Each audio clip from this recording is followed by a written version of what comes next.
대를 이을 아들도 못 낳는 저주받은 몸뚱이. 시어머니가 갓 태어난 제 딸을 보며 악담을 쏟아냈습니다. 남편은 제 가슴 위로 이혼 서류를 내던지며 차갑게 말했습니다. 당장 도장 찍어. 그 순간 병실 문이 열리며 병원장과 의사들이 일렬로 들어섰습니다. 그리고 제 앞에서 90도로 허리를 숙였습니다. 이사장님의 유일한 손녀님께 경의를 표합니다. 남편과 시어머니의 얼굴이 사색이 되던 그 순간 8년간 숨겨왔던 진실이 드러나기 시작했습니다. 오늘의 사연 시작합니다. 오늘도 함께 해주셔서 감사합니다. 구독과 좋아요를 눌러주시면 여러분에게 행운이 가득 찾아올 거예요. 오늘 하루도 행복하고 기쁜 일만 가득하시길 바랍니다. 세상 모든 사연을 정성스레 녹여내서 전하는 꼬순이네입니다. 저희 영상은 실화 바탕의 재구성 또는 창작된 시나리오를 바탕으로 제작되었으며 시각적인 몰입감을 위해 AI 생성 이미지를 활용했습니다. 따뜻한 마음으로 시청해주시면 감사하겠습니다. 서울 중심가의 대형 종합병원 분만실에서 지아는 15시간 동안 진통에 시달렸습니다. 새벽부터 시작된 진통은 오후 3시가 넘어서야 끝이 났고 지아는 겨우 딸을 출산했습니다. 간호사가 울음소리를 내는 아기를 지아의 가슴 위에 올려놓았습니다. 지아는 온몸에 힘이 빠져나간 상태였지만 아기의 작은 손가락을 보며 희미하게 미소를 지었습니다. 축하드립니다. 건강한 여아입니다. 간호사의 목소리가 들렸지만 지안의 귓가에는 희미하게만 들렸습니다. 마취가 덜 풀린 지안의 얼굴은 창백했고 입술은 바짝 말라 있었습니다. 의사와 간호사들이 분주하게 움직이며 지안을 회복실 침대로 옮겼습니다. 지안은 천장을 바라보며 눈을 감았습니다. 남편 민호에게 전화를 걸었던 지난 밤이 떠올랐습니다. 진통이 시작됐다고 문자를 보냈지만 답장은 없었습니다. 전화를 걸어도 받지 않았습니다. 병실 문이 거칠게 열리는 소리에 지아는 깜짝 놀라 눈을 떴습니다. 민호가 문을 박차고 들어왔습니다. 민호의 얼굴에는 축하의 기색이라곤 전혀 없었습니다. 지아는 마른 입술을 축이며 힘겹게 입을 열었습니다. 여보, 이제 왔어? 우리 딸 좀 봐. 당신 닮아서 눈매가 아주 예뻐. 민호는 대답 대신 손에 들고 있던 갈색 봉투를 지안의 가슴 위에 내던졌습니다. 봉투가 지안의 몸 위로 떨어지며 서류 몇 장이 흘러나왔습니다. 지안은 떨리는 손으로 서류를 집어들었습니다. 이혼 서류였습니다. 서류 곳곳에 민호의 인감도장이 선명하게 찍혀 있었습니다. 지안의 손이 덜덜 떨렸습니다. 이게 다 뭐야?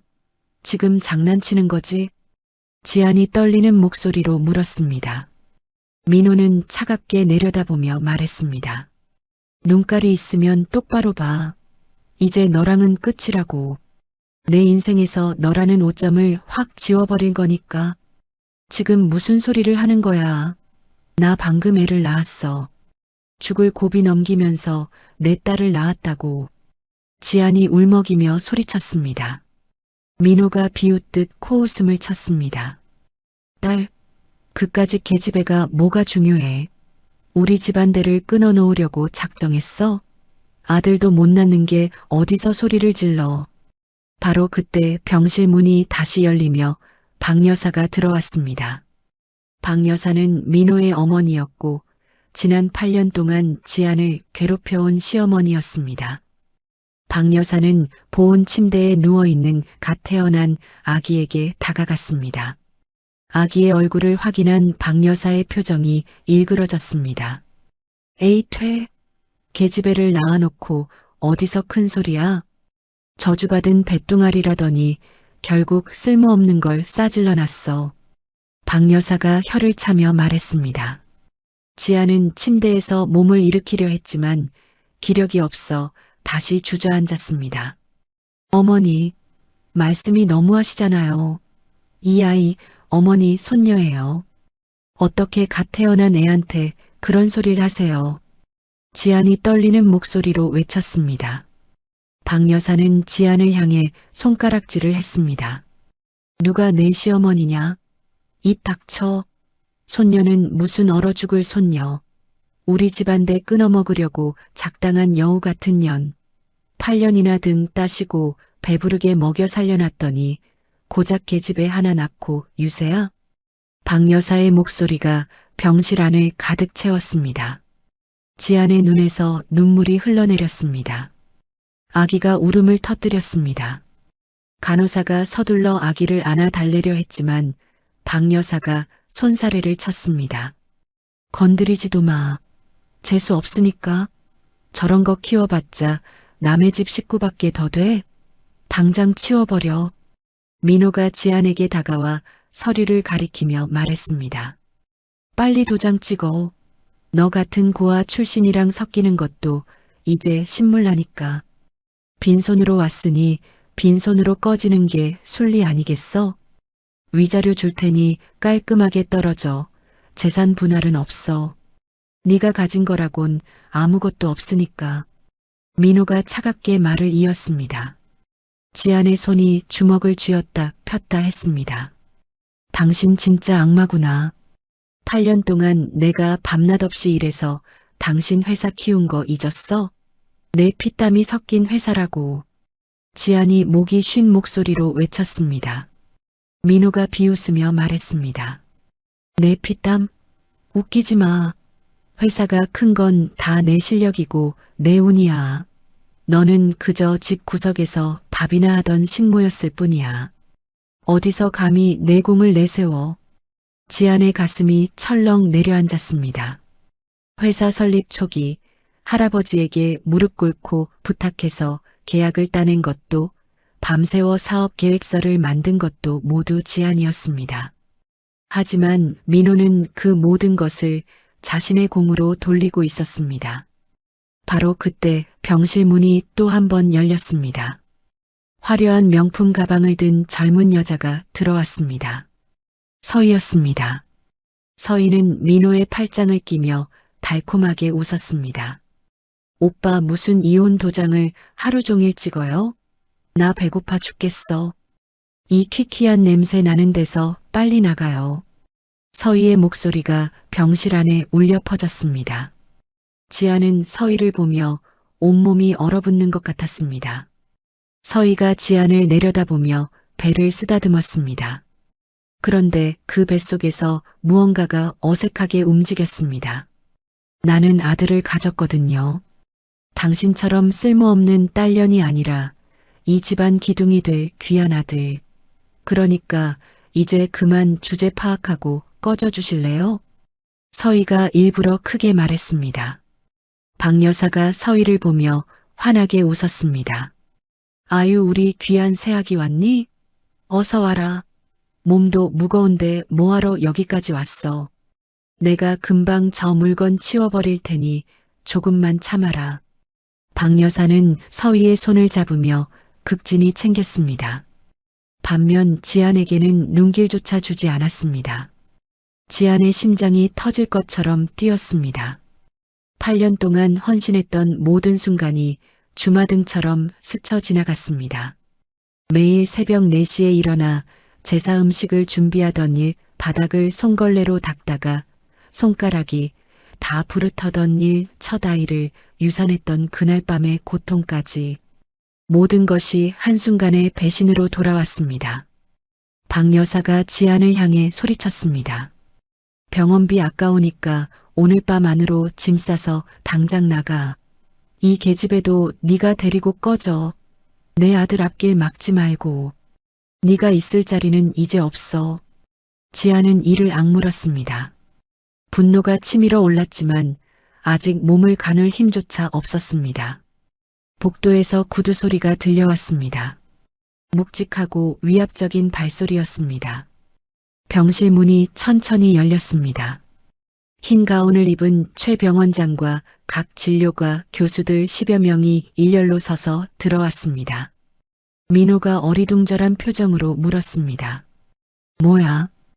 원장님이 여긴 왜? 지금 무슨 일입니까? 최 병원장은 민호를 투명 인간 취급하며 밀쳐내고 지안의 침대 앞으로 걸어왔습니다. 그리고 허리를 90도로 굽혀 깊게 인사했습니다. 뒤따라 온 교수들도 모두 똑같이 고개를 숙였습니다. 이사장님의 하나뿐인 손녀딸 한지안 아가씨를 뵙습니다. 저희가 모시는 게 늦어 정말 죄송합니다. 최 병원장의 목소리가 차분하지만 단호하게 울려 퍼졌습니다. 병실 안이 순식간에 정적에 휩싸였습니다. 민호의 얼굴이 하얗게 질렸습니다. 박 여사는 입을 떡 벌린 채 얼어붙었습니다. 서인은 명품 가방을 바닥에 떨어뜨렸습니다. 지아는 침대에 기댄 채 천천히 입을 열었습니다. 최 병원장님, 할아버지께서 내린 비밀 유지 명령. 이제 해제합니다. 더는 숨길 필요 없겠네요. 지안의 목소리는 낮았지만 단단했습니다. 최 병원장이 고개를 끄덕이며 대답했습니다. 이사님의 명을 받들겠습니다. 민호가 헛웃음을 지으며 최 병원장에게 다가갔습니다. 원장님, 사람 잘못 보신 거 아니에요? 이 여자가 무슨 이사장 손녀예요. 저거 고아예요, 고아. 민호가 떠들어댔습니다. 최 병원장이 차갑게 민호를 노려보았습니다. 입 조심해.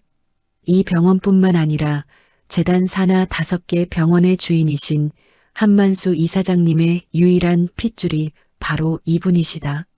감히 어디라고 함부로 입을 놀려. 최 병원장의 말에 민호는 뒷걸음질을 쳤습니다. 박 여사가 심장을 움켜쥐고 주저앉았습니다. 그럴 리가. 저녀는 분명 가난한 고아였어. 내가 소금물까지 뿌렸던 년이라고. 박 여사가 소리쳤습니다. 지안이 침대에서 천천히 일어났습니다. 간호사들이 서둘러 지안을 부축했습니다. 지안은 민호가 던진 이혼 서류를 집어들었습니다. 그리고 그 자리에서 서류를 갈갈이 찢어버렸습니다. 찢어진 종이 조각들이 바닥에 흩어졌습니다. 이혼? 해줄게. 근데 내 방식대로 해. 당신들 뼈까지 다 씹어먹고 밑바닥까지 처박아 준 다음에 그때 도장 찍어줄게. 지안의 목소리가 병실을 가득 채웠습니다. 너희들의 모든 것을 앗아간 다음에 말이야. 민호의 얼굴에서 핏기가 싹 가셨습니다. 서인은 벽에 등을 기댄 채 숨을 헐떡였습니다. 복도 밖에서 검은 양복을 입은 경호원들이 줄지어 들어섰습니다. 수십 명의 경호원들이 병실 앞 복도를 가득 메웠습니다. 민호와 서희의 퇴로는 완전히 막혔습니다. 최 병원장이 수행원들에게 지시했습니다. 이 자들을 영업방해 및 폭행 혐의로 즉시 격리하십시오. 경찰 오기 전까지 한 발짝도 못 나가게 막으세요. 경호원 2명이 민호의 양팔을 붙잡았습니다. 민호가 발버둥을 쳤습니다. 이거 놓으라고. 내가 누군지 알아? 나 의료기기 업체 대표야. 하지만 경호원들은 꿈쩍도 하지 않았습니다. 박 여사는 바닥에 주저앉은 채 헛웃음을 흘렸습니다. 말도 안 돼. 이건 꿈이야. 내가 재벌가 며느리를 식모로 부렸다고? 말도 안 돼. 박 여사가 중얼거렸습니다. 지아는 간호사의 부축을 받으며 민호에게 다가갔습니다. 그리고 민호의 멱살을 잡았습니다. 똑똑히 봐. 네가 버린 게 고아가 아니라 내 목숨줄이라는 걸. 내 딸이 흘린 눈물, 내 피눈물로 돌려받아 줄게. 기대해. 지안의 목소리는 낮고 차가웠습니다. 민호의 눈동자가 공포로 흔들렸습니다. 병실 문이 다시 열렸습니다. 휠체어에 앉은 노인이 경호원의 부축을 받으며 들어왔습니다. 한만수 회장이었습니다. 병실 안의 모든 의료진과 경호원들이 바닥에 엎드려 인사했습니다. 한만수 회장은 지안에게 다가와 그녀의 뺨에 흐르는 눈물을 닦아주었습니다. 지안아, 이 할애비가 늦었다. 미안하다. 얼마나 고생이 많았니? 한만수 회장의 목소리는 부드러웠습니다. 지안이 고개를 숙이며 눈물을 흘렸습니다. 할아버지, 저 이제 안 참을래요. 한만수 회장이 지팡이로 바닥을 쾅 쳤습니다. 그리고 민호를 향해 지팡이를 들어 올렸습니다. 짐승만도 못한 놈들, 감히 내 금쪽 같은 새끼를 건드려? 내 놈들이 사람 새끼냐? 당장 내 눈앞에서 끌어내. 이 바닥에서 숨도 못 쉬게 말려 죽여버릴 테니까. 한만수 회장의 목소리가 병실을 울렸습니다. 경호원들이 민호와 박 여사를 끌고 나갔습니다. 민호가 비명을 질렀습니다. 박 여사는 발버둥 치며 울부짖었습니다. 하지만 아무도 그들의 말에 귀 기울이지 않았습니다. 지안은 최고급 VIP 병동으로 옮겨졌습니다. 깨끗하고 넓은 병실이었습니다. 창밖으로는 서울의 야경이 한눈에 내려다 보였습니다. 간호사들이 조심스럽게 아기를 지안의 품에 안겨주었습니다. 지안은 아기를 내려다보며 눈물을 흘렸습니다. 보배야, 걱정 마. 이제 엄마가 다 이길 거야. 넌 세상에서 제일 귀한 아이니까. 지안이 작게 속삭였습니다. 복도 저편에서는 서희가 비명을 지르는 소리가 희미하게 들렸습니다. 지안은 창밖을 바라보며 차가운 미소를 지었습니다. 복수는 이제 시작일 뿐이었습니다. 지안은 VIP 병실 창가에 앉아 밤하늘을 바라보았습니다. 아기는 보온 침대에서 평화롭게 잠들어 있었습니다. 지안의 머릿속에는 민호와 처음 만났던 대학 시절이 떠올랐습니다. 그때는 모든 것이 아름다웠습니다. 8년 전 지안은 경영학과에 수석으로 입학했습니다. 할아버지는 지안에게 당부했습니다. 지안아, 네가 재벌 손녀라는 걸 아무에게도 말하지 마라. 사람 속은 모르는 법이니 내 배경이 아니라 내 알맹이를 사랑해줄 진실한 사람을 만나야 한다. 할아버지의 목소리가 엄숙했습니다. 지안은 고개를 끄덕이며 대답했습니다. 알겠어요, 할아버지. 저도 제 힘으로 제 짝을 찾아볼게요. 지안은 검소한 옷을 입고 학교에 다녔습니다. 다른 학생들처럼 아르바이트를 하며 생활비를 벌었습니다. 도서관에서 밤늦게까지 공부하는 것이 일상이었습니다. 어느 날 밤 도서관 3층 열람실에서 지안은 민호를 처음 만났습니다. 민호는 같은 학과 선배였습니다. 민호가 지안이 앉은 자리 앞에 책을 펼치며 말했습니다. 저기요, 혹시 여기 자리 임자 있나요? 없으면 제가 좀 앉아도 될까요? 지안이 고개를 들어 민호를 바라보았습니다. 아, 네. 앉으세요. 비어 있어요. 그날부터 둘은 자주 도서관에서 마주쳤습니다. 민호는 지안에게 경영학 과제를 도와달라고 부탁했습니다. 와, 지안아. 너 진짜 머리 좋다. 이 어려운 걸 어떻게 이렇게 싹 정리했어? 나 이것 좀 가르쳐주면 안 될까? 나 진짜 이거 낙제받으면 끝장이거든. 민호가 환하게 웃으며 물었습니다. 지안은 민호의 질문에 성실하게 답했습니다. 두 사람은 밤새 공부하며 가까워졌습니다. 어느 날 새벽 민호가 지안에게 커피를 건네며 말했습니다. 지안아, 나 사실 도서관에 공부하러 오는 거 아니야? 너 보러 오는 거야. 우리 정식으로 사귀어 볼래? 내가 너 평생 웃게 해줄게. 지안의 심장이 두근거렸습니다. 지안은 수줍게 고개를 끄덕였습니다. 네. 좋아요, 선배. 민호는 지안의 손을 잡았습니다. 지안은 그 순간이 너무나 행복했습니다. 민호는 지안의 낡은 옷과 소박한 생활을 보며 속으로 생각했습니다. 애가 부모도 없고 늙은 할배랑 둘이 산다며? 가난뱅이긴 한데 머리 하나는 끝내주네. 순종적이고 말도 잘 듣겠어. 2년 후 민호는 지안에게 청혼했습니다. 작은 카페에서 민호가 무릎을 꿇었습니다. 지안아, 나 가진 건 쥐뿔도 없지만 너 하나는 기가 막히게 행복하게 해줄 자신 있어. 나랑 결혼해 줄래?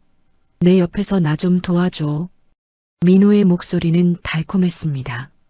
지아는 눈물을 흘리며 고개를 끄덕였습니다. 고마워, 민호야. 우리 잘 살자. 하지만 상견례 날부터 악몽이 시작되었습니다. 상견례는 민호의 집에서 열렸습니다. 박 여사는 지안을 위아래로 훑어보았습니다. 뭐야? 이게 지금 상견례 하러 온 옷차림이야? 어디 시장 바닥에서 주워 입고 왔니? 예의가 없어도 정도껏 없어야지. 박 여사가 지안의 옷을 보며 코웃음을 쳤습니다. 지안은 정갈한 한복을 입고 있었지만 고가의 한복은 아니었습니다. 박 여사가 민호를 따로 불러 말했습니다. 야, 민호야. 너 미쳤니? 저런 물건을 어디서 데리고 왔어? 제 집구석은 뭐하는 집구석이야? 민호가 대답했습니다. 어머니, 지안이는 부모님이 안 계시고 할아버지랑만 살아요. 좀 가난하긴 해도 애가 아주 똑똑해요. 박 여사의 얼굴이 일그러졌습니다. 뭐? 고아? 야, 이 미친놈아. 어디서 근본도 없는 걸 며느리라고 데려와. 당장 내쫓지 못해. 박 여사가 소리쳤습니다. 상견례 자리에서 박 여사는 상 위에 소금물을 뿌렸습니다. 아이고 태태. 재수 없어라. 어디서 근본도 없는 게 우리 집 귀한 아들을 홀려가지고 소금물로 애군이나 씻어내야지 원. 박 여사가 중얼거렸습니다. 지안의 얼굴이 창백해졌습니다. 한만수 회장은 그 자리에 함께 있었습니다.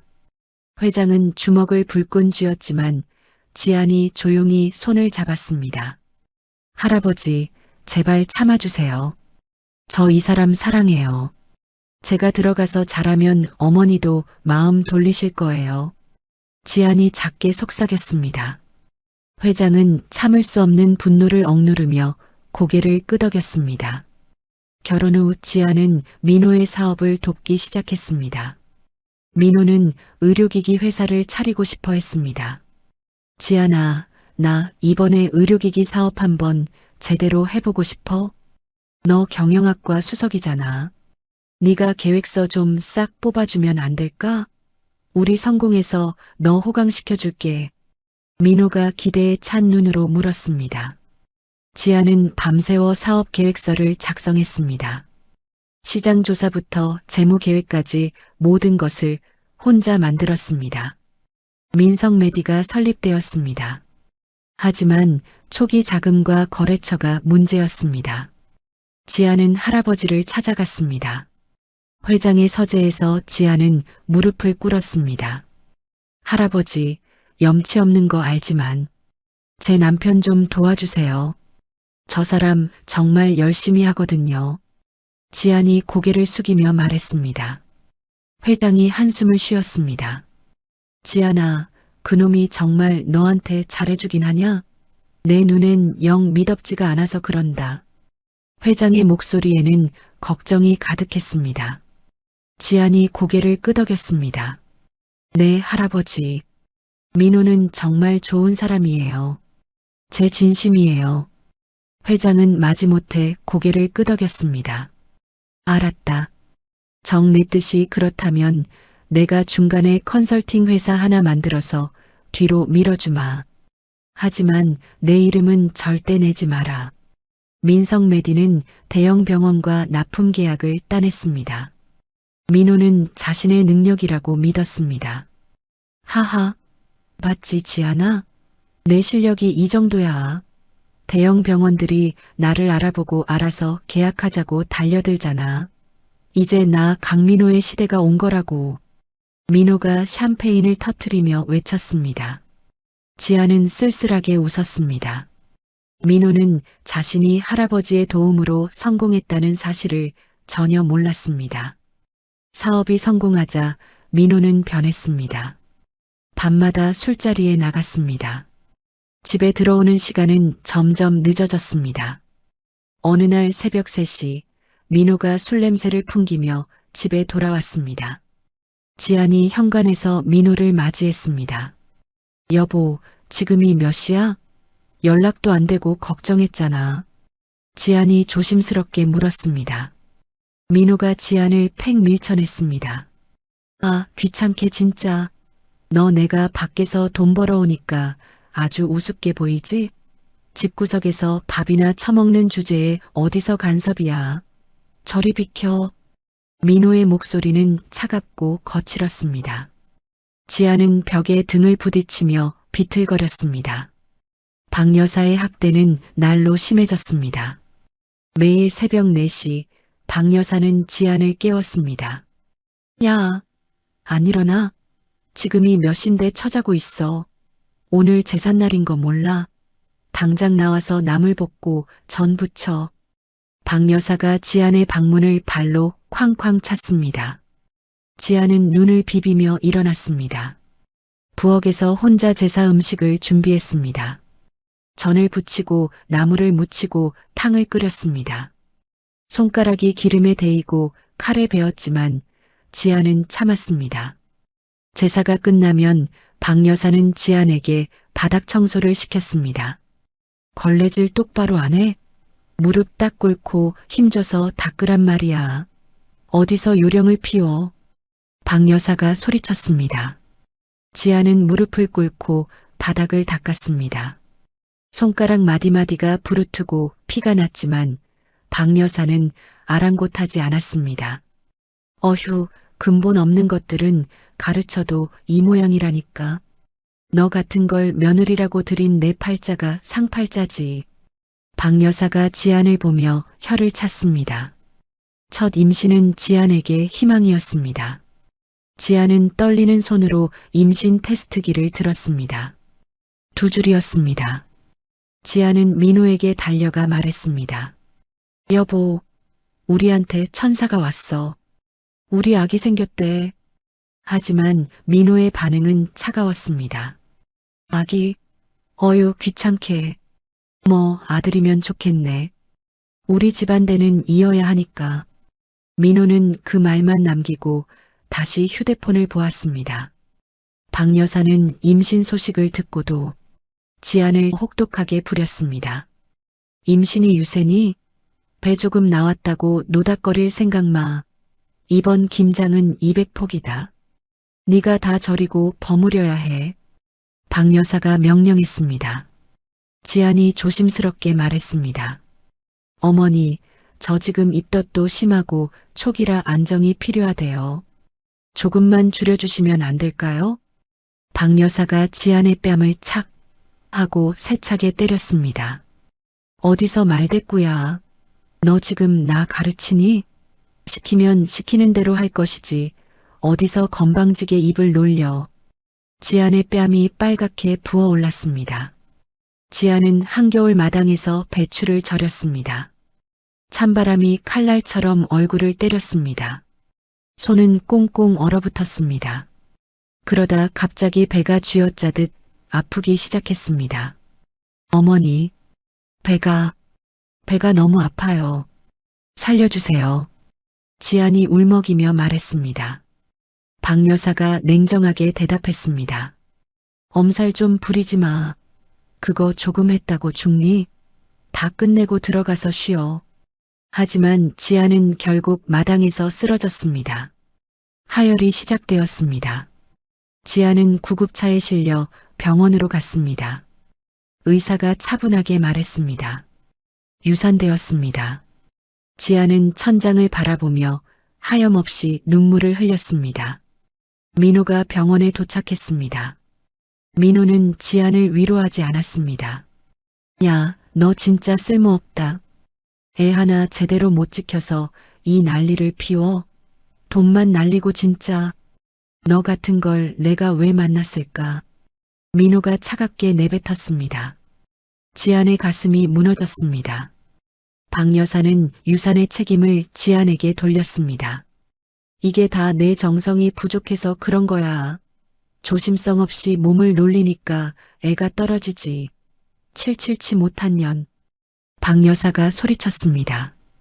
그날 밤 박 여사는 지안을 한겨울 베란다로 내쫓았습니다.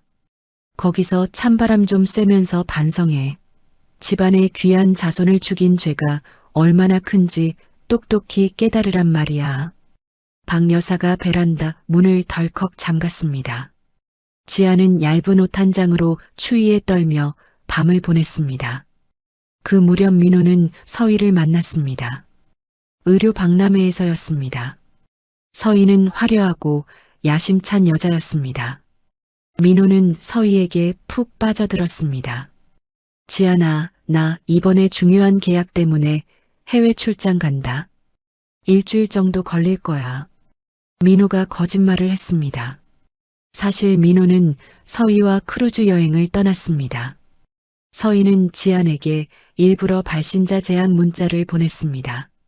민호와 서희가 침대에 나란히 누워있는 사진이었습니다. 아직도 눈치 못 챘어?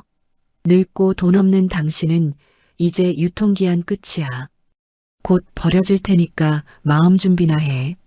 서희의 독설 섞인 문자가 매일 도착했습니다. 지아는 휴대폰을 쥔 채 눈물을 삼켰습니다. 그러다 두 번째 임신이 확인되었습니다. 지아는 초음파 검사를 받았습니다. 의사가 말했습니다. 축하합니다. 공주님이네요. 지아는 기뻤지만 민호는 분노했습니다. 딸, 또 계집애라고? 야, 너 나랑 장난해? 우리 집안대 끊어먹기로 작정한 거야 뭐야? 민호가 지안의 배를 향해 발을 홧김에 들어 올렸습니다. 지안이 재빨리 몸을 피했습니다. 당장 가서 지워. 딸 따위 낳아봤자 돈만 들지 아무짝에도 쓸모없어. 내 말 안 들으면 국물도 없을 줄 알아. 민호가 차갑게 말했습니다. 지안이 악에 받쳐 소리쳤습니다. 싫어. 이 아이는 내가 무슨 일이 있어도 지킬 거야. 당신 같은 인간한테 안 맡겨. 지아는 그때부터 할아버지의 병원을 몰래 다니며 검진을 받았습니다. 경호팀이 항상 그림자처럼 지안을 지켰습니다. 하지만 지안은 혼자였습니다. 어느 날 박 여사가 지안의 방을 뒤졌습니다. 박 여사는 지안이 소중히 간직하던 비치 반지를 발견했습니다. 어머, 이게 뭐야? 오호라, 비싼 건 숨겨놓고 있었다 이거지? 박 여사가 반지를 집어들었습니다. 지안이 달려왔습니다. 어머니, 안 돼요. 그거 저희 엄마가 남겨주신 마지막 유품이에요. 제발 돌려주세요. 지안이 애원했습니다. 박 여사가 비웃었습니다. 유품은 무슨 고아 주제에 이런 비싼 게 어울리기나 해? 마침 우리 서희가 이런 거 좋아하던데 새며느리 선물로 줘야겠다. 박 여사는 반지를 빼앗아 품에 넣었습니다. 지아는 박 여사의 발을 붙잡고 매달렸습니다. 어머니, 제발요.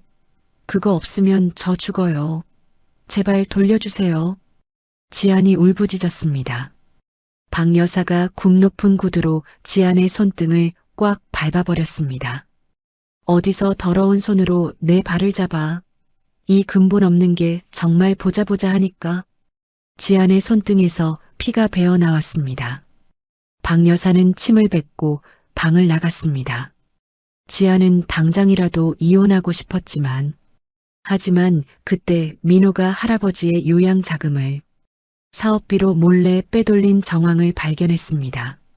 지아는 증거를 모으기 위해 그 지옥 같은 모욕을 참을 수밖에 없었습니다. 민호는 서희와 붙어 먹었고 박 여사는 지안을 괴롭혔습니다. 출산 예정일이 다가왔습니다. 민호는 제주도로 떠났습니다. 서희의 임신 파티 때문이었습니다. 지안은 혼자 집에 남았습니다. 그날 밤 드디어 양수가 터졌습니다. 지안은 떨리는 손으로 구급차를 불렀습니다. 살려주세요.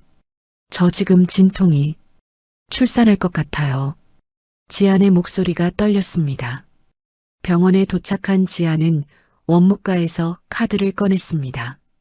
하지만 카드는 정지되어 있었습니다.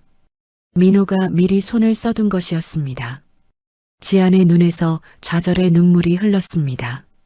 하지만 그때 원무과 직원이 정중하게 말했습니다. 한지아님, 걱정 마십시오. 이미 VIP 코드가 활성화되어 모든 비용은 처리되었습니다. 할아버지가 미리 준비해둔 신호였습니다. 분만실로 들어가는 마지막 순간까지 민호는 전화를 받지 않았습니다. 민호는 그 시간에도 서희와 함께 아기용품을 쇼핑하는 사진을 SNS에 올리고 있었습니다. 지아는 마치 마스크를 쓰며 곁에 선 경호팀장에게 눈으로 신호를 보냈습니다. 오늘 밤, 이 지긋지긋한 연극 완벽하게 끝내자. 지안이 작게 속삭였습니다.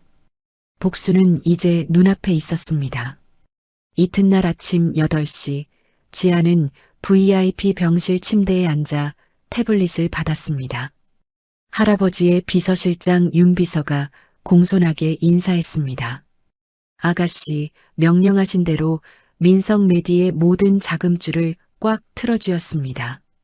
윤비서의 보고에 지안은 화면을 넘기며 민호 회사의 숨통이 끊어지는 소리를 확인했습니다. 은행 계좌는 얼음처럼 꽁꽁 얼어붙었고 모든 계약은 종이 조각이 되었습니다. 지안의 입가에 서늘한 미소가 번졌습니다. 좋아요. 이제 쥐새끼들 막다른 골목으로 몰아넣을 차례예요. 다음 단계 시작하세요. 한편 그 시각 민호는 아무것도 모른 채 기세등등하게 회사 사무실로 출근했습니다. 하지만 문을 열자마자 낯선 남자들이 서류 뭉치를 닥치는 대로 뒤지고 있었습니다. 이게 다 뭐야? 지금 내 사무실에서 뭐하는 짓거리들이야? 당장 손 안 떼. 민호가 고래고래 소리를 질렀지만 조사관 한 명이 신분증을 코앞에 들이밀었습니다. 국세청입니다. 강민호 씨, 당신 탈세에 비자금 조성 혐의까지 아주 줄줄이 사탕이더군요. 입 닥치고 조사에 협조하시죠. 민호의 얼굴이 순식간에 종이장처럼 하얗게 질렸습니다. 다급하게 뒷배를 봐주던 컨설팅 회사에 전화를 걸었지만 돌아오는 건 기계적인 안내음뿐이었습니다. 고객님이 거신 번호는 없는 번호이오니. 민호는 그제야 깨달았습니다. 자신이 믿었던 동출줄이 사실은 흔적도 없이 사라지는 유령선이었다는 것을요. 같은 시각 서희는 꿈에 그리던 재단대학교 교수 면접장으로 향했습니다. 명품 구두 소리를 딸깍거리며 그녀는 승리자의 미소를 지었습니다. 이제 교수만 되면 민호 오빠랑 재벌가 안주인 노릇하며 떵떵거리고 살 거야. 하지만 면접장 문이 열리고 서희의 심장은 바닥으로 뚝 떨어졌습니다. 면접관 중앙석 가장 높은 자리에 지안이 앉아 있었기 때문입니다. 윤서희 씨, 어서 와요. 남의 인생 훔치려던 도둑년 치고는 낯짝이 참 두껍네요. 지안의 목소리는 얼음 송곳처럼 서희의 가슴을 찔렀습니다. 지안이 버튼을 누르자 전광판에 서희의 박사 논문과 미발표 논문이 나란히 떴습니다. 글자 하나 틀리지 않은 완벽한 도용이었습니다. 남의 머릿속을 통째로 훔쳐놓고 교수 소리가 입에서 나와요? 그 순간 대기하던 경호원들이 들어와 서희의 양팔을 붙잡았습니다. 안 돼. 이거 나. 내가 누군지 알아? 나 임신한 몸이야. 서희가 비명을 질렀지만 지아는 그녀의 귀에 대고 싸늘하게 속삭였습니다. 임신? 실리콘 덩어리 넣고 연기하느라 고생 많았어. 이제 그 가짜배 떼고 죗값이나 받아. 그날 오후 벼랑 끝에 몰린 박 여사가 지안의 병실로 기어들어왔습니다. 어제의 기세는 어디 갔는지 초라하기 짝이 없는 모습으로 지안 앞에 넙죽 엎드렸습니다. 지안아, 아가, 내가 눈이 삐었었나 보다. 내가 죽을 죄를 졌어. 한 번만 받아오. 박 여사가 지안의 발등을 붙잡고 비굴하게 손이 발이 되도록 빌었습니다. 지아는 눈 하나 깜짝하지 않았습니다. 당장 이 인간 끌어내세요. 내 눈앞에서 영원히 치워버려. 저녁이 되자 민호는 파산한 회사를 뒤로하고 구멍가게 모텔방에 숨어들었습니다. 빚쟁이들의 고함이 복도에 가득 찼을 때 지안에게서 문자 한 통이 왔습니다. 거기엔 서희의 가짜 임신 증거 사진이 담겨 있었습니다. 이 불효시 같은 년이 나를 속여? 내 아들이 아니라고. 민호는 미친 사람처럼 유치장으로 달려가 서희의 면회를 신청했습니다. 쇠창살 사이로 마주본 두 사람 사이엔 이제 사랑이 아닌 살기만 가득했습니다. 야, 이 환양년아. 내 뱃속이 텅텅 비었다며. 감히 나를 속이고 내 집안을 말아먹어? 민호가 창살 사이로 서희의 머리채를 잡아 낚아챘고 서희 역시 민호의 얼굴을 핥히며 개싸움을 벌였습니다. 지안이 고용한 유튜버들이 이 추잡한 난투극을 전 세계로 생중계했습니다. 실시간 1위 불륜 커플의 추악한 민낯. 댓글창은 자업자득이다. 쓰레기들끼리 잘 논다는 비난으로 도배되었습니다. 복수의 파도는 멈추지 않았습니다. 박 여사 살던 집까지 압류당해 찬바람 부는 지하철역 바닥에서 신문지를 덮고 자는 처지가 되었습니다. 민호의 아버지 충격으로 쓰러졌지만 재단 산하 모든 병원에 블랙리스트로 등록되어 문전박대를 당했습니다. 민호의 애차 그가 목숨보다 아끼던 외제 스포츠카는 지안이 보는 앞에서 고철 압축기로 들어가 캔처럼 찌그러졌습니다. 지안은 할아버지와 함께 이사장실에 앉아 창밖의 붉은 노을을 내려다보았습니다. 할아버지, 이제 겨우 시작이에요. 저들이 저지른 죄 하나도 빠짐없이 다 돌려줄 거예요. 지안의 눈빛은 이제 그 어떤 다이아몬드보다 단단하고 차가웠습니다. 제4장 새로운 동반자와 더 큰 위기. 이혼 재판 당일 오후 2시 지안은 재단 법무팀과 함께 법원으로 향했습니다. 검은색 정장을 입은 지안은 당당하게 법원 계단을 올랐습니다. 기자들이 카메라 플래시를 터뜨렸습니다. 한지안 이사장님, 한 말씀 부탁드립니다. 전 남편과의 소송, 승산이 있다고 보십니까? 기자들이 소리쳤지만 지안은 가벼운 미소만 지을 뿐 그 어떤 말도 섞지 않았습니다. 이미 승패는 정해져 있었으니까요. 재판이 끝난 뒤 법원 복도를 걷던 지안의 귀에 따뜻한 목소리가 들려왔습니다. 지안 씨, 고생 많았지? 고개를 돌리니 대학 시절 자신을 아껴주던 박 교수님이 서 있었습니다. 지안은 반가움에 눈시울이 붉어졌습니다. 교수님, 여긴 어떻게 알고 오셨어요? 박 교수는 지안의 손을 따뜻하게 잡으며 근처 카페로 그녀를 이끌었습니다. 창가에 마주 앉은 박 교수가 진지한 눈빛으로 말했습니다. 지안아, 복수는 뜨거운 숯덩이를 손에 쥐는 것과 같단다. 상대에게 던지기 전에 내 손바닥이 먼저 타버릴까봐 걱정이 되는구나. 이제 미움은 그만 내려놓고 그 큰 힘으로 세상을 고치는 진짜 큰 사람이 되어보렴. 지안은 교수님의 말씀에 가슴 한구석이 찡해졌습니다. 네, 교수님. 명심할게요. 지안은 작게 대답하며 새로운 결심을 굳혔습니다. 다음 날 지안은 재단 산하 미혼모 지원센터를 방문했습니다. 그곳에서 자신처럼 홀로 아이를 지켜낸 젊은 엄마들을 만났습니다. 아기를 꼭 껴안고 우는 한 엄마의 손을 잡으며 지안이 물었습니다. 많이 힘들죠? 혼자서 얼마나 무섭고 외로웠을까요? 젊은 엄마가 눈물을 닦으며 대답했습니다. 네, 죽고 싶을 때도 많았어요. 하지만 이 조그만 손가락이 제 옷자락을 잡는 걸 보면 다시 일어설 수밖에 없더라고요. 그 말에 지안은 깊은 사명감을 느꼈습니다.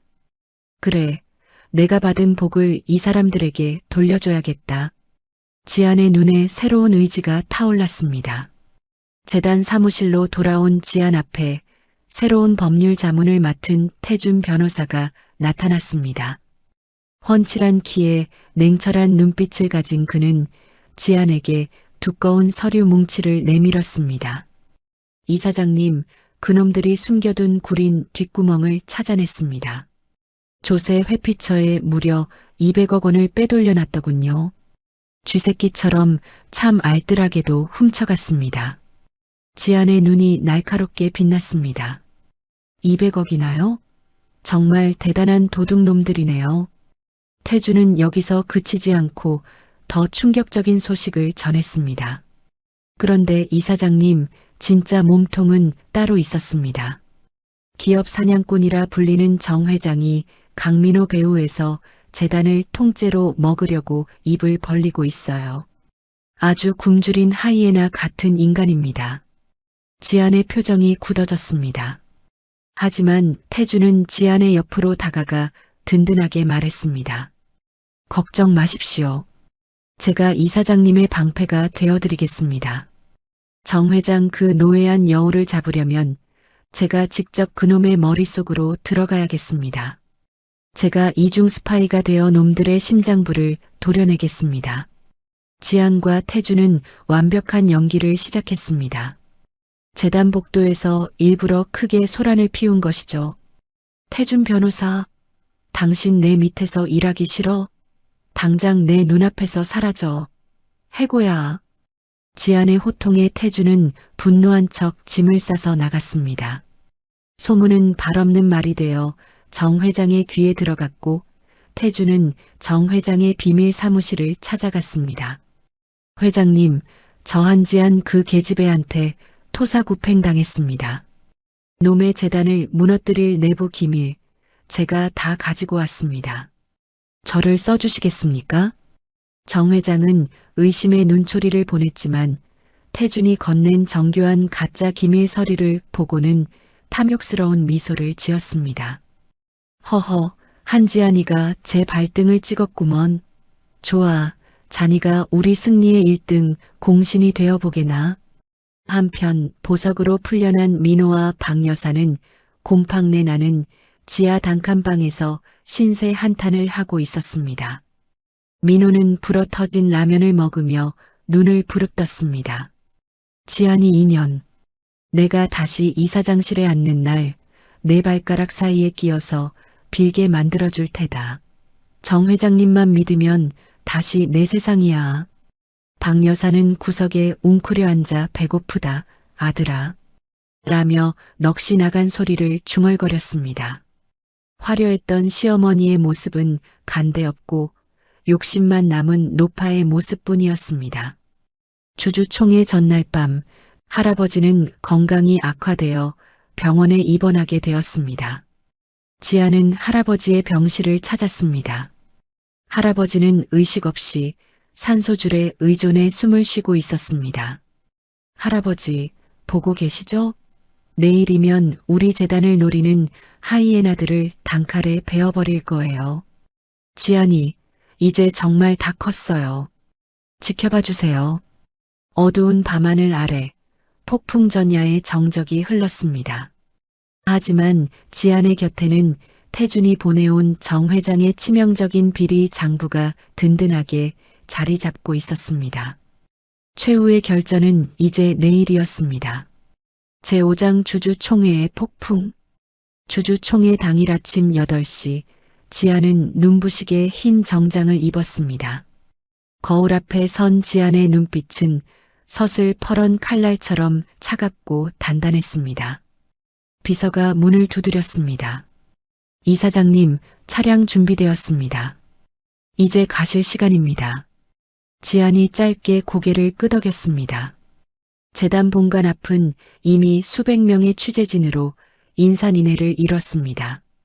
카메라 플래시가 번쩍이며 지안의 얼굴을 비쳤습니다.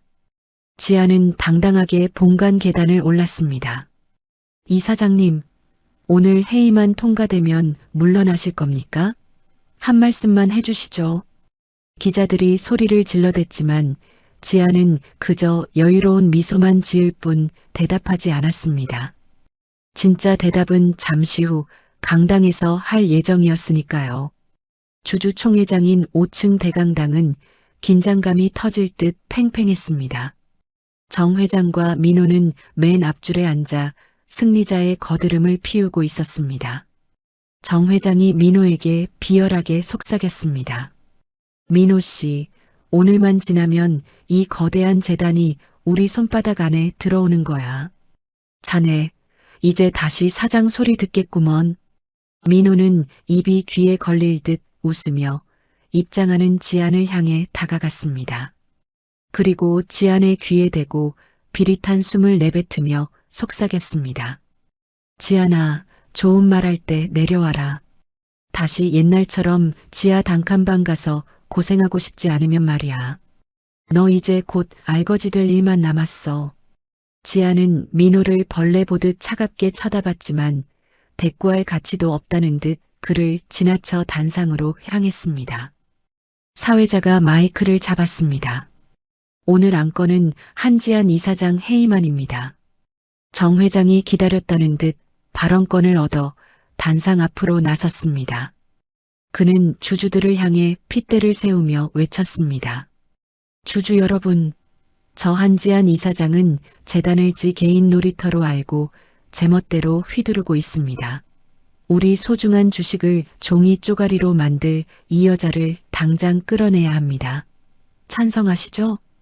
일부 매수된 주주들이 박수를 치며 동조했습니다. 분위기가 정 회장 쪽으로 기우는 듯한 그때 지안이 천천히 마이크 앞으로 걸어나갔습니다. 강당 안이 쥐 죽은 듯 고요해졌습니다. 주주 여러분, 투표 전에 제가 재밌는 영상 하나 보여드리죠. 우리 정 회장님이 평소에 어떤 생각을 하고 계셨는지 말입니다. 지안이 리모컨을 누르자 대형 화면에 녹음 파일이 재생되었습니다. 정 회장의 음흉한 목소리가 강당 가득 울려 퍼졌습니다. 녹취록 재단 자금 싹 털어서 페이퍼 컴퍼니로 빼돌려 주가 조작해서 개미들 피눈물 나게 만들고 우리가 홀랑 먹는 거야. 한지안 그 계집애는 내 손바닥 아니야.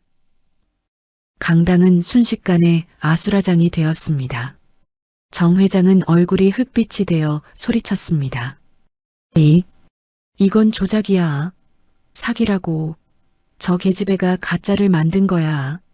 하지만 그때 강당 문이 벌컥 열리며 태준 변호사가 당당하게 들어왔습니다. 그는 정 회장을 지나쳐 지안의 옆에 섰습니다. 정 회장이 거품을 물며 비명을 질렀습니다. 태준, 네가 왜 거기 있어? 네가 나한테 가져온 장부는 어떻게 된 거야? 태준이 차가운 미소를 지으며 대답했습니다.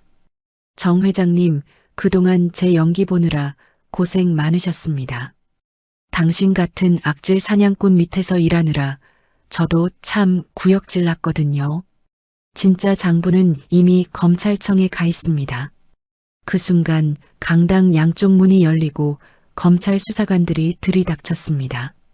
수사관들이 정 회장과 민호의 앞을 가로막았습니다. 정태수, 강민호, 자본시장법 위반 및 횡령 혐의로 긴급 체포합니다. 당신들은 묵비권을 행사할 수 있고. 수사관들이 두 사람의 손목에 차가운 수갑을 철렁 소리가 나게 채웠습니다. 민호는 지안을 향해 악을 쓰며 울부짖었습니다. 지안아, 네가 어떻게 나한테 이럴 수 있어. 내가 내 남편이었잖아. 너 나 사랑했잖아. 지안은 끌려나가는 민호를 향해 단 한마디를 던졌습니다.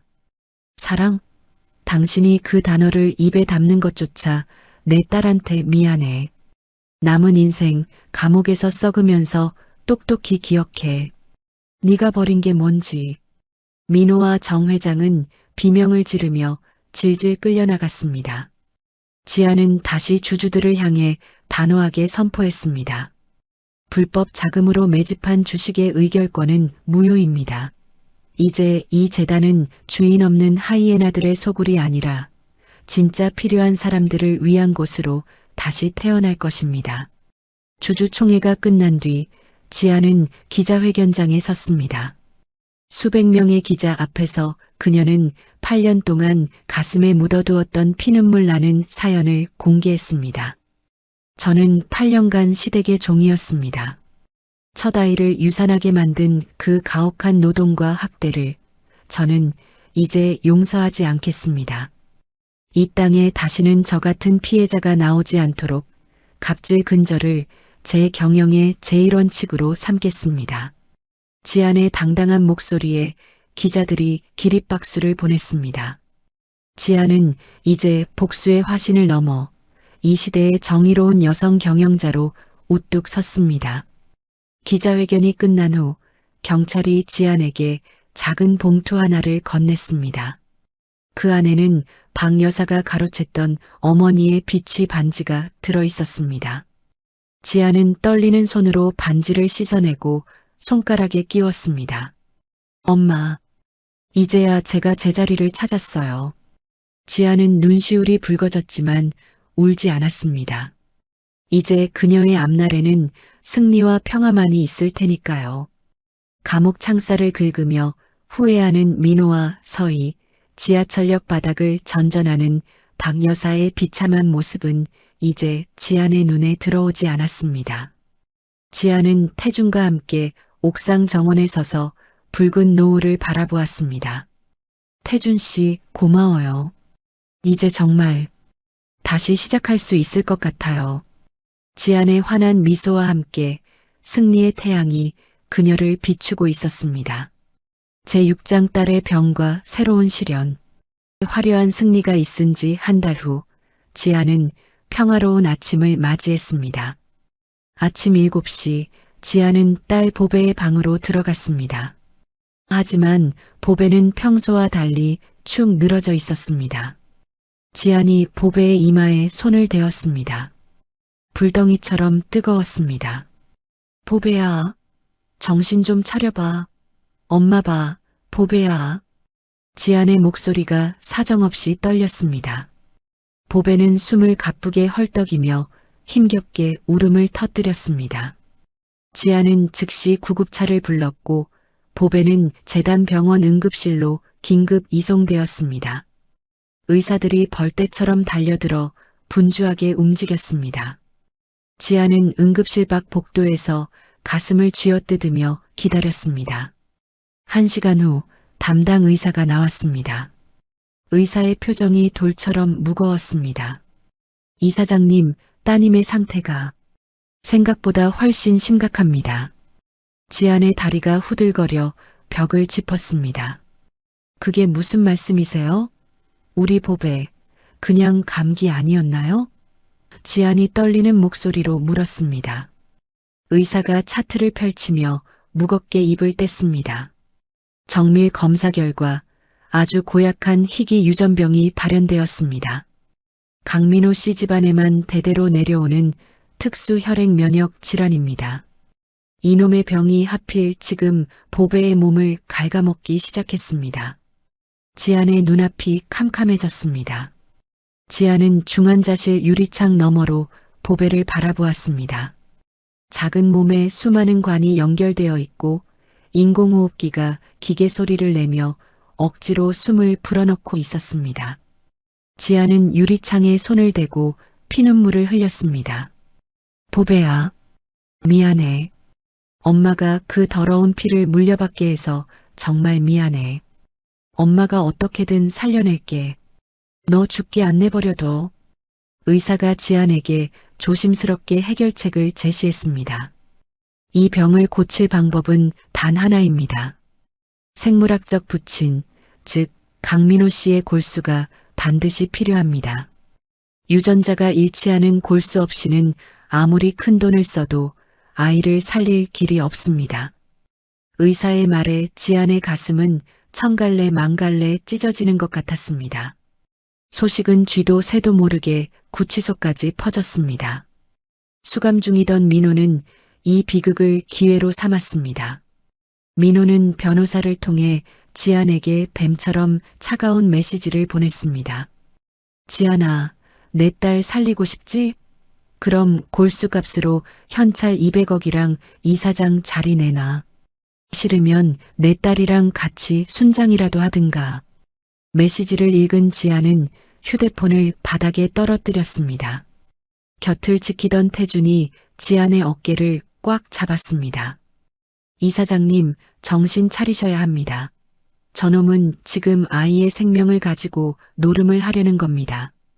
절대로 휘둘리지 마세요. 하지만 지안의 눈에서는 눈물이 복물 터지듯 쏟아졌습니다. 며칠 후 지안은 넋이 나간 얼굴로 민호를 만나러 구치소 면회실을 찾았습니다. 쇠창살 너머로 마주 앉은 민호는 미친 사람처럼 비열하게 웃어댔습니다. 어이, 한지안 이사장님, 얼굴이 반쪽이 됐네? 보배 살려달라고 빌러온 거야? 민호의 조롱 섞인 목소리에 지아는 쇠창살을 붙잡고 애원했습니다. 강민호, 내 딸이야. 내 핏줄이라고. 제발 보배 좀 살려줘. 너 사람이잖아. 짐승 아니잖아. 민호가 팔짱을 끼며 의자에 몸바짝 기대어 말했습니다. 내 딸, 다 필요 없다던 게 누군데? 내 골수 한 방울이 아쉬우면 당장 무릎 꿇고 나부터 여기서 꺼내. 재단 경영권 포기 각서 쓰고 돈 200억 내 계좌에 꽂으라고. 안 그러면 내 딸년 숨 넘어가는 꼴이나 구경해. 지아는 민호의 광기 어린 눈빛에 치가 떨렸습니다. 설상가상으로 정 회장의 잔당들이 이때다 싶어 재단의 공익사업 비리 의혹을 터뜨렸습니다. 여론은 나빠지고 주가는 곤두박질 쳤습니다. 아이의 생명과 할아버지의 재단을 동시에 지켜야 하는 지옥 같은 상황이 지안을 옥죄었습니다. 밖에서는 박 여사가 피켓을 들고 병원 앞에서 1인 시위를 벌이고 있었습니다. 한지안이 조상님 무서운 줄 모르더니 천벌을 받았다. 제 아비 감옥 보내고 자식이 무사할 줄 알았더냐. 박 여사의 악다구니에 지나가는 사람들도 수군거리기 시작했습니다. 지아는 밤마다 중환자실 차가운 바닥에 앉아 유리창 너머 보배의 작은 손만 바라보았습니다. 보배야, 엄마가 미안해. 엄마가 바보 같아서 너만 아프게 하네. 태주는 그런 지안을 보며 가슴 아파했습니다. 이사장님, 제가 전 세계를 뒤져서라도 방법을 찾겠습니다. 제발 포기하지 마십시오. 하지만 시간은 지안의 편이 아니었습니다. 의사는 보배가 일주일도 버티기 힘들다는 최후 통첩을 보냈습니다. 민호는 매일 구치소에서 보배의 죽음을 재촉하는 편지를 보내 지안의 정신을 갈갈이 찢어 놓았습니다. 감옥 안의 서희도 결국 너도 나처럼 밑바닥으로 떨어지는구나. 꼴 좋다 한지안. 이라며 비웃음을 날렸습니다. 보배의 상태가 급격히 악화되어 경련을 일으키던 밤, 지안은 마지막 희망을 걸고 다시 민호를 찾아갔습니다. 면회실에서 무릎을 꿇고 오열하는 지안의 얼굴에 민호는 가래침을 뱉으며 소리쳤습니다. 돈, 재단, 다 가져오기 전엔 피 한 방울도 안 줘. 내 딸 죽어가는 꼴 똑똑히 지켜보고 평생 지옥에서 살아. 지아는 민호의 파렴치한 모습에 더는 희망이 없음을 깨달았습니다. 구치소를 나와 빗속에서 오열하던 지안을 태준이 꼭 안아주었습니다. 그때 지안의 머릿속에 할아버지의 비밀 금고가 번개처럼 떠올랐습니다. 할아버지는 의식을 잃기 전에 정말 막다른 길에 다다랐을 때만 열어보라며 건네준 쪽지가 있었습니다.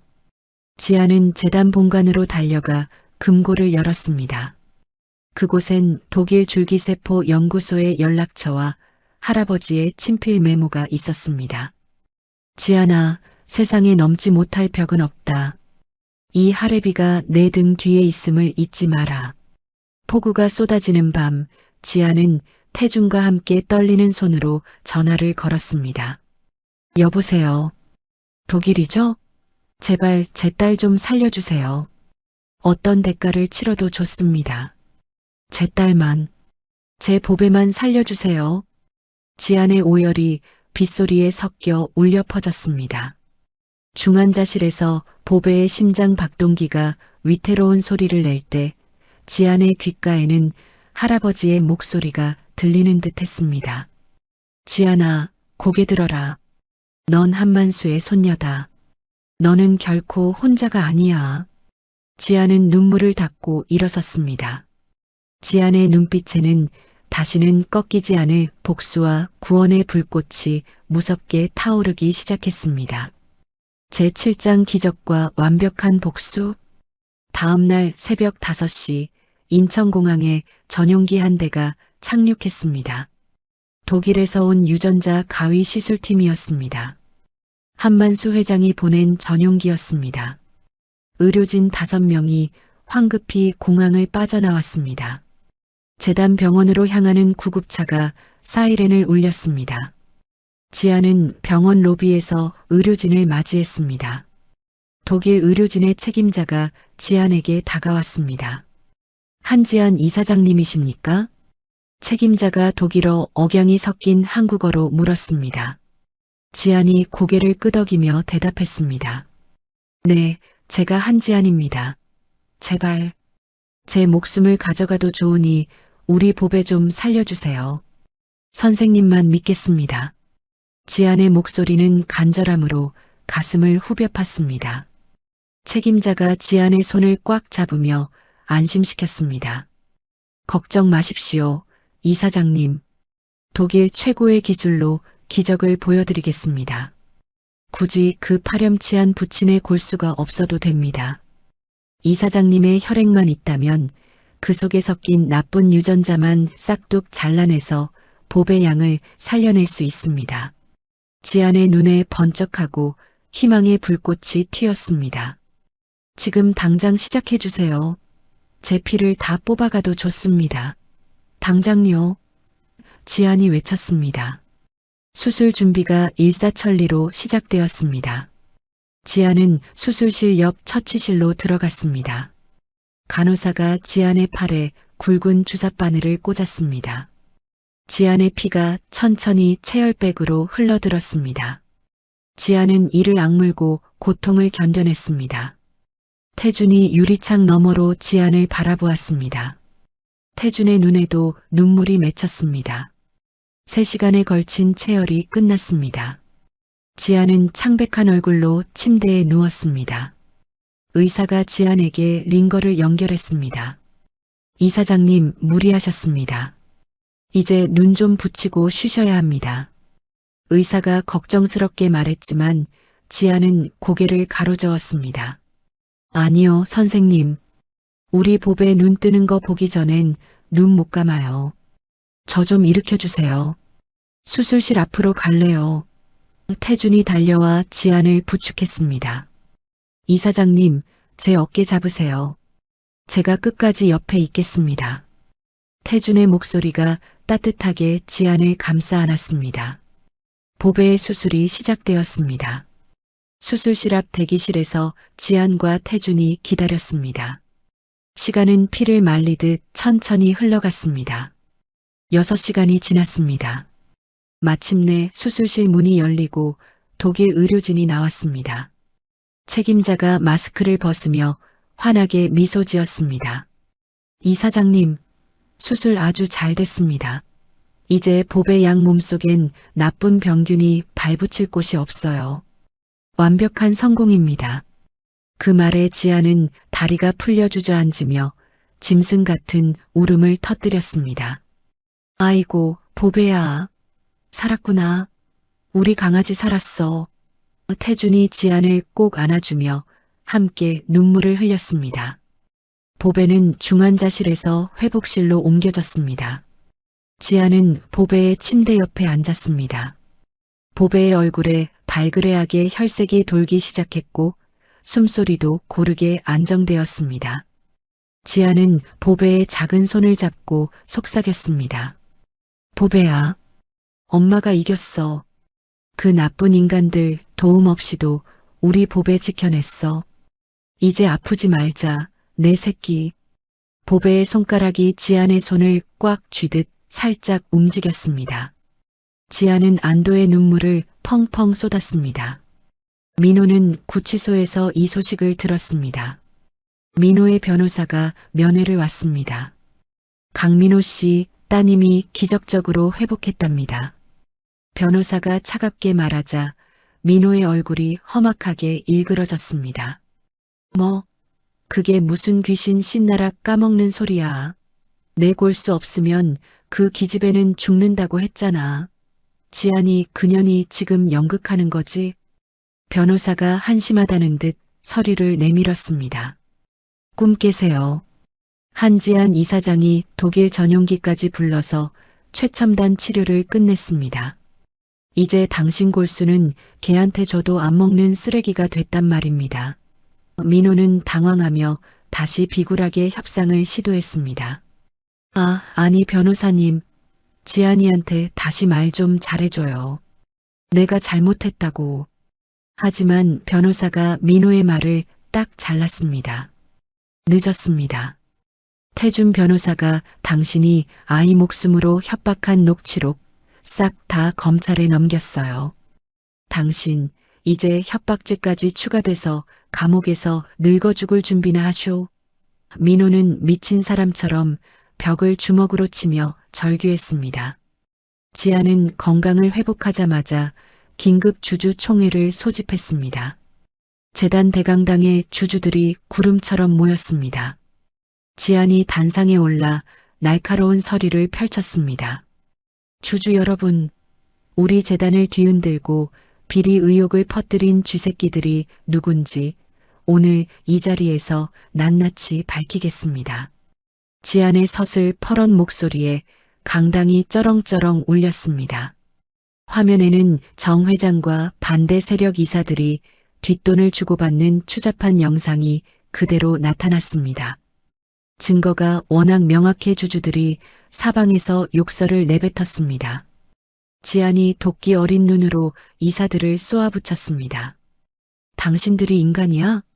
아이의 유전병 정보까지 빼돌려서 장사를 해? 원무과 직원 매수해서 우리 딸 목숨 가지고 도박을 한 당신들, 사람 새끼 아니야. 현장에 대기하던 경찰들이 즉시 단상 위로 올라가 이사들의 손목에 수갑을 채웠습니다. 철렁 소리와 함께 반대 세력들이 비명을 지르며 끌려나갔습니다. 주주총회가 끝난 뒤 지안은 기자회견을 열었습니다. 저 한지안 오늘 이 자리에서 선포합니다. 우리 재단은 이제 희귀병 연구센터를 세워 전 세계 아픈 아이들을 책임질 것입니다. 강민호 같은 인간 말종이 다시는 자식 목숨으로 거래하는 일이 없도록 제가 끝까지 싸우겠습니다. 기자들이 일제히 일어나 박수를 보냈습니다. 지안의 당당한 모습은 뉴스 일면을 장식했습니다. 한편 민호는 구치소에서 마지막 카드가 날아간 것을 알고 발작을 일으키며 자해를 시도했습니다. 하지만 지안은 눈 하나 깜짝하지 않았습니다. 최상의 치료 대신 법이 허용하는 가장 무거운 형벌을 내리도록 조치했습니다. 서희 역시 가짜 임신과 명예훼손 혐의로 징역 20년이라는 철퇴를 맞았습니다. 안 돼. 내 청춘 돌려내. 20년이라니 나오면 할망구잖아. 서희가 법정 바닥을 긁으며 울부짖었지만 판결은 냉정했습니다. 박 여사는 지안의 딸이 살았다는 소식에 실성한 듯 거리에서 배회했습니다. 내 손주, 내 아들, 지안아, 이년아. 지안이 보낸 복지사들이 박 여사를 붙잡았습니다. 할머니, 이제 조용한 곳으로 모실게요. 거기서 평생 참회하며 사세요. 박 여사는 강제로 보호시설에 갇혀 폐쇄된 방 안에서 벽만 보고 중얼거리는 신세가 되었습니다. 정 회장 역시 전 재산이 국고로 환수되어 감옥에서 단돈 10,000원도 없는 알거지로 전락했습니다. 보배가 태어나는 날 지아는 세상을 다 얻은 기분으로 보배를 품에 안았습니다. 보배가 지안을 보며 방긋 웃더니 입을 열었습니다. 엄마. 보배의 첫마디에 지아는 심장이 멎는 것 같았습니다. 지아는 보배를 꼭 껴안고 하염없이 눈물을 흘렸습니다. 곁에 서 있던 태준이 지안의 어깨를 감싸 안으며 말했습니다. 이사장님 보셨죠? 지안 씨는 세상에서 가장 위대하고 강한 어머니입니다. 정말 존경합니다. 지안은 태준의 손을 꽉 잡으며 대답했습니다. 변호사님 덕분이에요. 고마워요, 정말로. 한만수 회장도 지안을 불러 대견하다는 듯 허허 웃었습니다. 지안아, 이제 이 할애비는 발 뻗고 자겠다. 네가 진정한 이 나라의 리더다. 이제 이 재단 네가 주인이 되어 이끌어라. 지아는 공식적으로 재단 이사장이 되었습니다. 마지막으로 지아는 민호를 면회했습니다.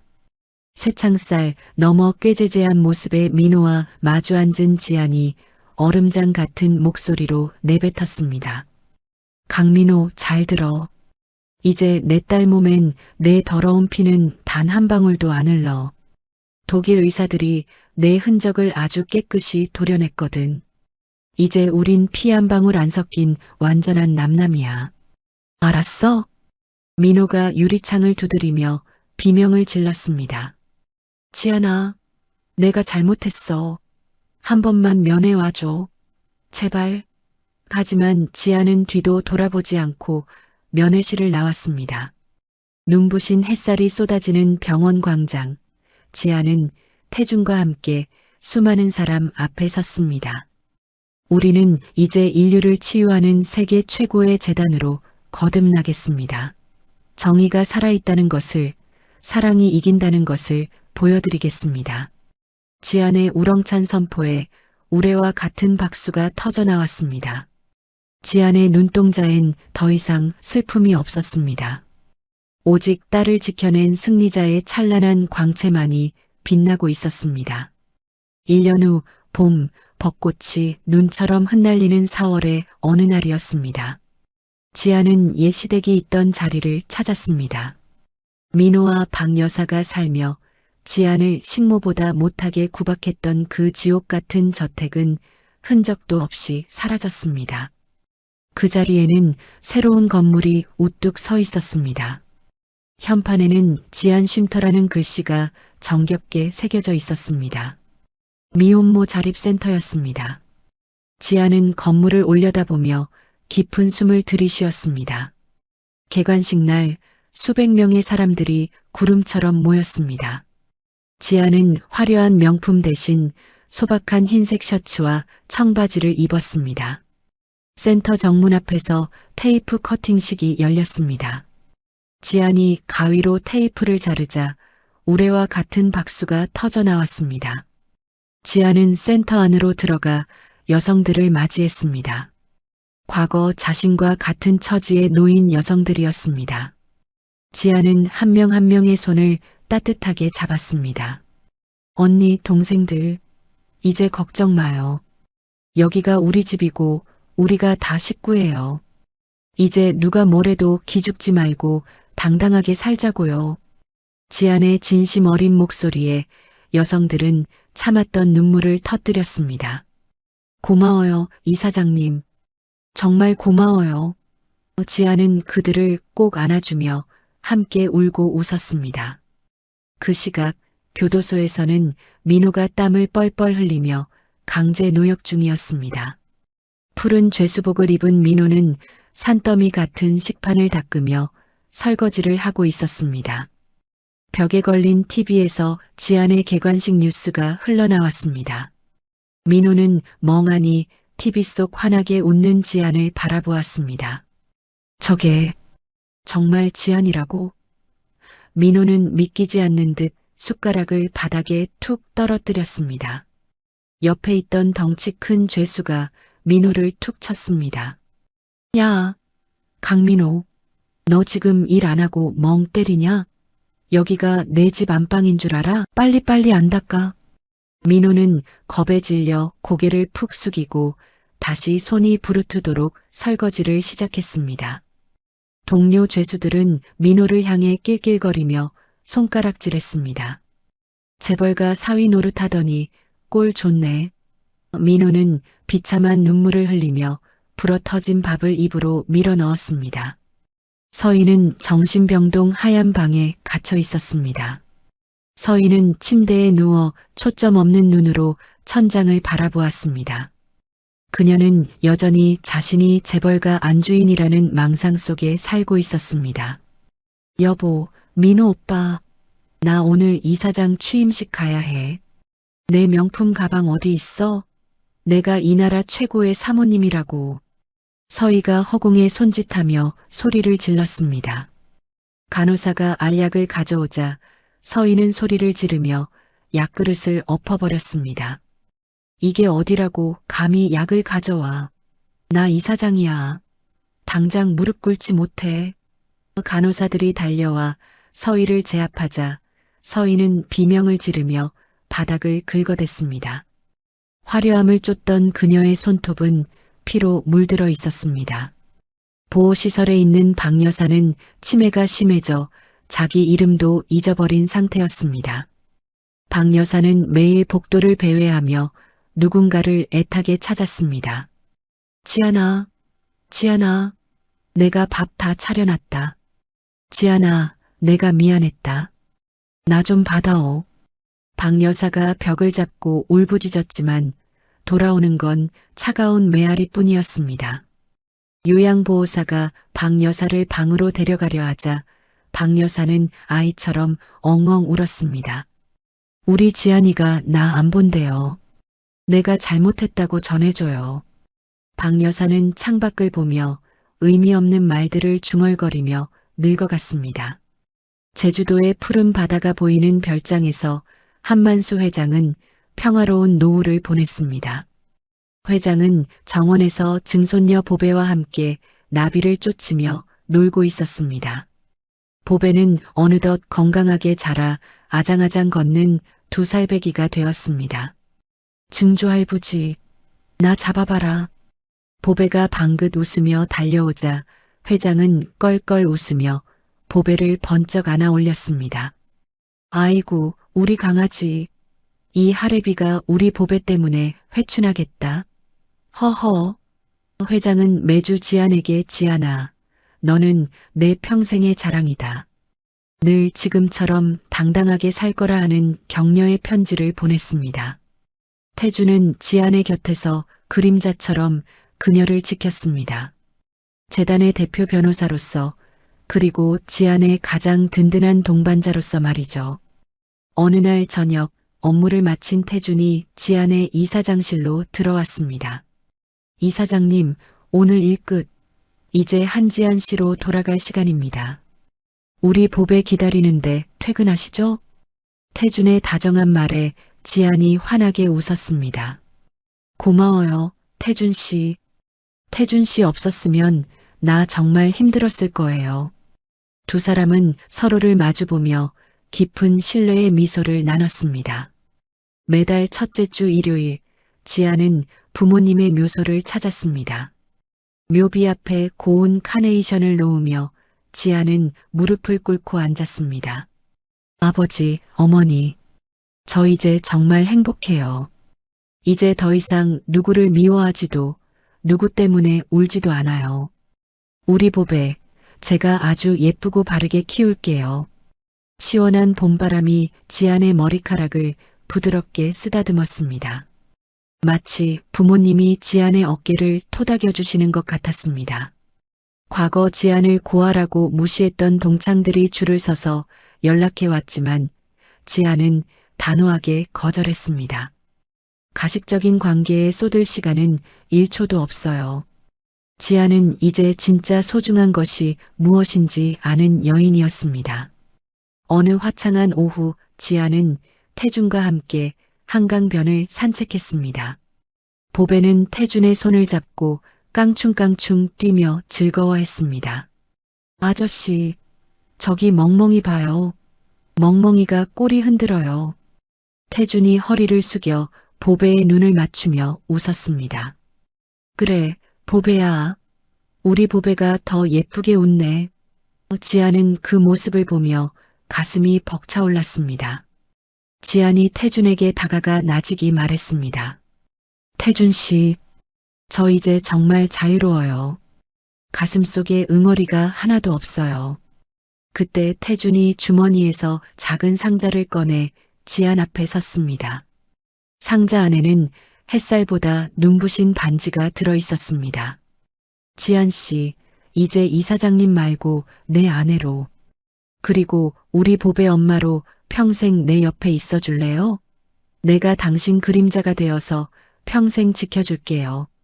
지안의 눈에 행복의 눈물이 핑 돌았습니다. 고마워요, 태준 씨. 정말 고마워요. 지안은 태준이 끼워주는 반지를 보며 환하게 웃었습니다. 민호는 감옥에서 출소 날만 기다렸지만 그를 기다리는 것은 300억이라는 어마어마한 빚더미였습니다.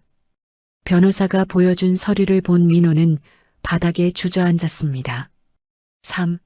300억? 내가 평생 벌어도 못 갚아. 지안아, 제발. 민호는 평생 빚쟁이들에게 쫓기며 참회의 눈물을 흘려야 할 운명이었습니다. 지안은 보배를 품에 안고 매일같이 다정하게 속삭였습니다. 보배야, 기억하렴. 진짜 강한 사람은 힘으로 남을 이기는 게 아니라 아픈 사람 손을 먼저 잡아주는 사람이란다. 우리 보배는 그런 예쁜 마음을 가진 어른이 되자. 알았지? 재단 병원 로비에 세워진 환자의 생명보다 소중한 것은 없다는 글귀 앞에서 수많은 사람이 지안의 진심을 느꼈습니다. 지안은 옥상 정원에서 과거의 고통이 담긴 일기장을 태웠습니다. 활활 타오르는 불길 속에 슬픈 기억들이 연기가 되어 하늘로 날아갔습니다. 잘 가라, 나의 아픈 기억들아. 이제 안녕이다. 석양이 지는 붉은 바닷가, 지안과 태준, 그리고 보배 세 사람은 서로의 손을 꼭 잡고 걸었습니다. 보배가 환하게 웃으며 소리쳤습니다. 엄마, 아빠, 우리 저기까지 경주해요. 지안과 태준은 서로를 바라보며 세상에서 가장 행복한 웃음을 지었습니다. 시련을 딛고 피어난 지안의 인생은 이제 막 찬란한 황금빛으로 물들기 시작했습니다. 복수는 끝났고 진정한 사랑과 평화가 그녀의 집 앞마당에 가득 피어올랐습니다. 출산날 던져진 이혼 서류로 시작된 지안의 여정은 처절한 복수를 넘어 진정한 성장으로 이어졌습니다. 민호와 박 여사, 서희가 저지른 악행은 결국 자신들에게 되돌아왔고 지안은 그들에게 마땅한 대가를 치르게 했습니다. 하지만 지안의 진짜 승리는 복수가 아니었습니다. 딸 보배를 지켜낸 것, 재단을 통해 약자들을 돕는 리더가 된 것, 그리고 태준과 함께 새로운 가족을 만들어간 것이 진정한 승리였습니다. 지안의 이야기는 우리에게 말합니다. 아무리 깊은 절망 속에서도 포기하지 않는다면 반드시 희망의 빛을 찾을 수 있다고 말입니다. 상처는 우리를 무너뜨리는 것이 아니라 더 강하게 만드는 힘이 될 수 있습니다. 이야기를 끝까지 들어주신 분이 계시다면 잘 들었다고 댓글 하나만 남겨주세요. 감사합니다.